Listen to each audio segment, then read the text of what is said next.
नमस्कार, आप देख रहे हैं आपके साथ मेरी बात और मैं प्रिय रंजन भारती। आप सबका बहुत बहुत स्वागत है।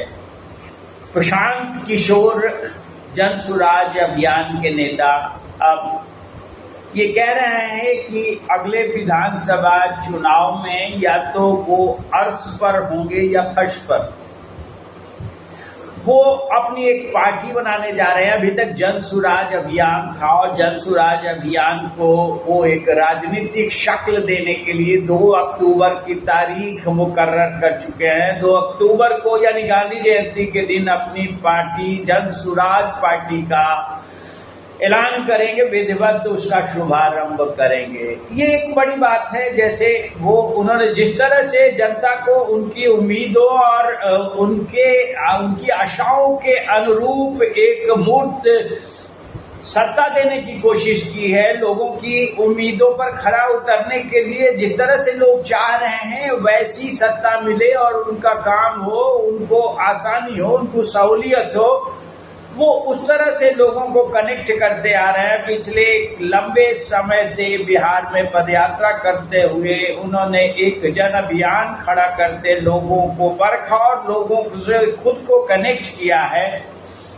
अब वो पार्टी का रूप धारण करके अब आने वाले विधानसभा चुनाव में जो अभी 2025 में निर्धारित है उसका आगाज हो चुका है। संभवतः नवंबर में अधिसूचना जारी कर दी जाए, उसमें वो अपने भाग्य को आजमाएंगे। मैं आपसे ये बात पहले भी साझा करता रहा हूं कि एक राजनीतिक रणनीतिकार जो राजनीति को बड़ी बारीकी से समझता और परखता है, वो कैसी सफलता की कुंजी तलाश करते हुए लोगों की उम्मीद पर खरा उतरने के लिए खुद अपने भाग्य को आजमाना चाहता है। किस तरह का प्रयोग किया उन्होंने पिछले लंबे समय में, अब वो कितना कुछ कर दिखाना चाहते हैं और क्या कर पाएंगे, इसका परीक्षण, इसका मूल्यांकन विधानसभा चुनाव में होने जा रहा है। अभी तक विधानसभा चुनाव जो भी हुए हैं गठबंधनों के दौर में होते रहे, गठबंधनों के बीच आर पार की जंग होती रही है, लेकिन इसमें एक तीसरा विकल्प सामने होगा और इस विकल्प को जनता कितना स्वागत योग्य और अपने अनुरूप मानेगी ये तय हो जाएगा।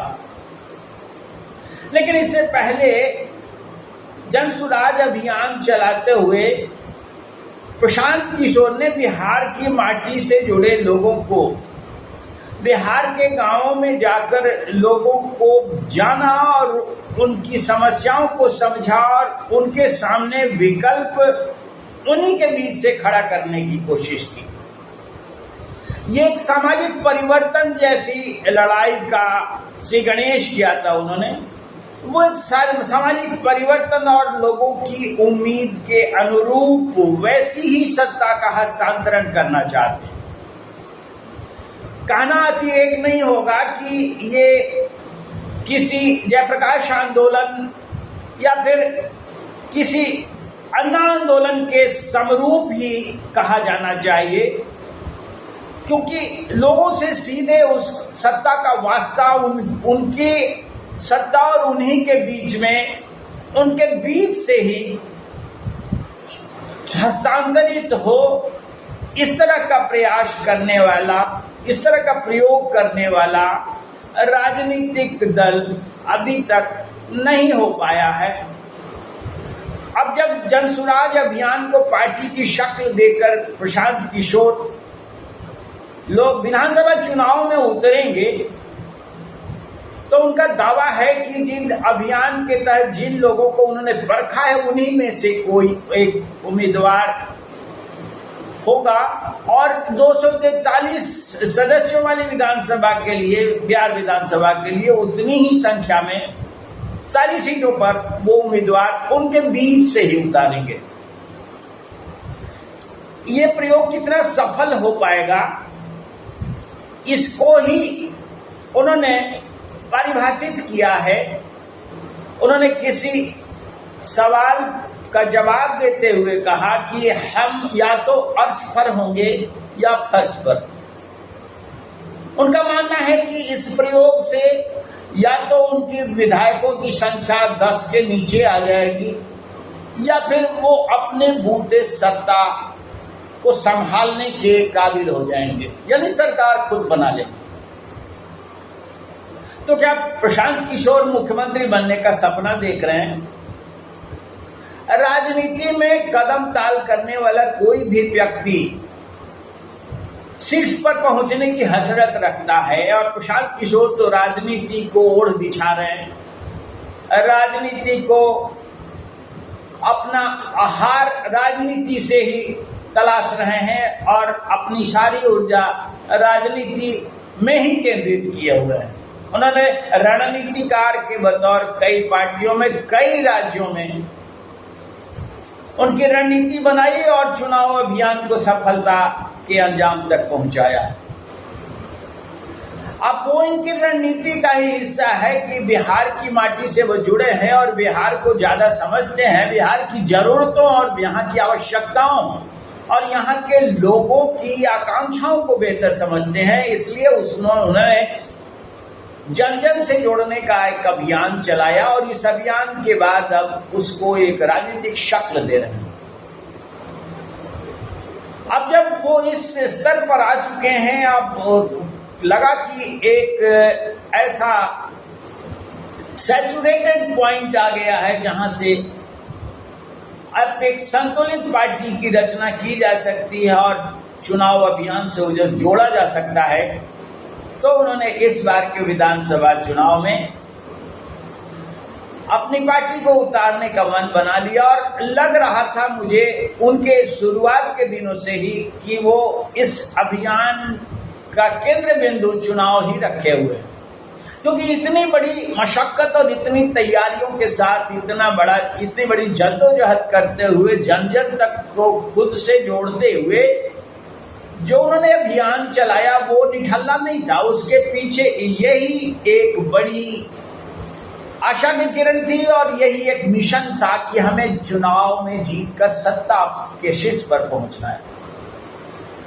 अब चुनाव में वो किसी गठबंधन के साथ जाने की बात नहीं करते। वो ये नहीं कहते हैं कि भारतीय जनता पार्टी के गठबंधन यानी एनडीए के साथ जाएंगे या इंडिया फ्रंट के साथ जाएंगे। वो दोनों ही से समान दूरी बनाकर चलते हैं और ये भी कहते हैं कि अगर वो बहुमत के करीब नहीं पहुंचे तो बहुमत का जुगाड़ करने के लिए किसी के बैसाखी की का सहारा नहीं लेंगे, किसी के साथ वो जुड़ेंगे नहीं। वो अपनी धार को मजबूत करना चाहते हैं और एक नहीं दूसरी बार संभव है कि वो इस स्थिति में पहुंच जाए कि सत्ता अपने दम पर वो हासिल कर लें। ऐसा ही एक प्रयोग अन्न आंदोलन के बाद अरविंद केजरीवाल ने जिस तरह से पार्टी को केंद्रित किया, अन्न आंदोलन सामाजिक आंदोलन था और उसके गर्भ से निकले अरविंद केजरीवाल ने दिल्ली और पंजाब में जिस तरह से सत्ता हासिल की, लोगों की उम्मीद पर भले वो खरे ना उतरे हो, लेकिन लोगों के बीच की मन की उम्मीदें जगाई और उसके अनुरूप जो उनका मानसिक दोहन करते हुए उनके मानसिक पटल पर एक उस तरह की परिकल्पना को साकार करते हुए जिस तरह उन्होंने सत्ता रोहण किया है वो प्रशांत किशोर के अभियान से बहुत पृथक नहीं है। लेकिन बिहार की जनता क्या प्रशांत किशोर के इस अभियान को और उनकी पार्टी को हाथों हाथ लेगी या फिर जातीय कुनबों में और क्षेत्रीय समस्याओं में उलझकर रह जाएगी, या फिर लोगों के मन में नेताओं का लकदक होगा और प्रशांत किशोर की ये कोशिश निठल्ला साबित हो जाएगी। तभी तो उन्होंने ये कहा कि हम या तो अर्श पर होंगे या फर्श पर। अर्श पर यानी हम सत्ता के शीर्ष तक पहुंच सकते हैं, अपने बूते सरकार बना सकते हैं, या फिर उनके उम्मीदवार बहुत कम संख्या में जीत कर आए, कुछ ऐसा आंकड़ा आए जो कि किस तरह का महत्व नहीं रखता हो, तो फिर वैसी स्थिति में वो सरकार बनाने की पहल करने से चूकेंगे और फिर अगली बारी का इंतजार करें। लेकिन ये प्रयोग नितांत व्यक्तिगत नहीं है, ये एक ऐसा प्रयोग कहा जाना चाहिए जिसके भारतीय लोकतंत्र के लिए अनूठा और अपेक्षित है। इस तरह के प्रयोग और इस तरह के अभियान और लोगों की उम्मीदों के ऊपर खुद का परीक्षण करते हुए खरा उतरने का प्रयास, ये वास्तव में अनूठा है और जिन्हें राजनीति से निराशा हो रही है उनके भीतर उम्मीद की किरण जगाने का भी एक प्रयास है। प्रशांत किशोर को इस बात की शुभकामनाएं देना चाहूंगा कि वो इस तरह से खुद में एक देश में जो क्षरण होता जा रहा है सत्ता राजनीति में, उसमें सुधार की गुंजाइश को एक दिशा दे रहे हैं और नई पीढ़ी की आकांक्षाओं के अनुरूप राजनीति को एक नया स्वरूप देने की कोशिश कर रहे हैं। देखते हैं उसमें कितना वो सफल होते हैं, मूल्यांकन और इसका परीक्षण विधानसभा चुनाव में हो जाएगा। विधानसभा चुनाव में अभी चंद महीनों की देरी है, लेकिन इसकी तैयारी चारों तरफ से शुरू हो चुकी है। प्रशांत किशोर के इस अभियान को आप भी देखिए और समझने की कोशिश कीजिए कि बिहार को क्या चाहिए और बिहार की जनता कहां पिछड़ी हुई है। खुद को इसके साथ जोड़ने का आपका भी एक अभियान महत्वपूर्ण कड़ी के रूप में साबित हो सकता है। आज के अंक में बस इतना ही। हम आपसे निवेदन करेंगे कि हमारे इस चैनल को अभी तक आपने सब्सक्राइब नहीं किया होगा तो सब्सक्राइब करें और मेरे वीडियोज पर अपनी प्रतिक्रियाएं दीजिए। हमें हमारे चैनल को शेयर कीजिए, लाइक कीजिए और बने रहिए हमारे साथ। दिखते रहिए आपके साथ मेरी बात। नमस्कार।